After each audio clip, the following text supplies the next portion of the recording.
நாவ அடக்கலன்னா இந்த பத்தி எல்லாம் உன் நாவு வீணடிச்சிடும். நாவை அடக்காதவன் மதில் இடிந்த சுவருக்கு சமானமாக இருக்கிறான். பட்டணத்துக்கு மதில் இல்லாத காம்பவுண்ட் இல்லாத வீடு அது பாதுகாப்பா இருக்குமா? இருக்காது. அதே போல நாவை அடக்காதவனும் ஒரு பாதுகாப்பு வளையத்துக்குள்ள இருக்க முடியாது. சோதனையில அவ வீழ்ந்து போயிடுவான். நாவு உனக்கு எதிராக மாறிவிடும். உன் நாவு உனக்கு தண்டனை கொடுத்துரும்.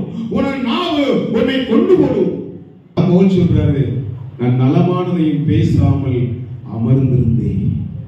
குதிரைக்கு கண்ணுக்கு கடிவாளம் போடுறது போல நமக்கு நாவுக்கு கடிவாளம் போடும் பொழுது நம்ம சோதனையை ஜெயிக்க முடியும்.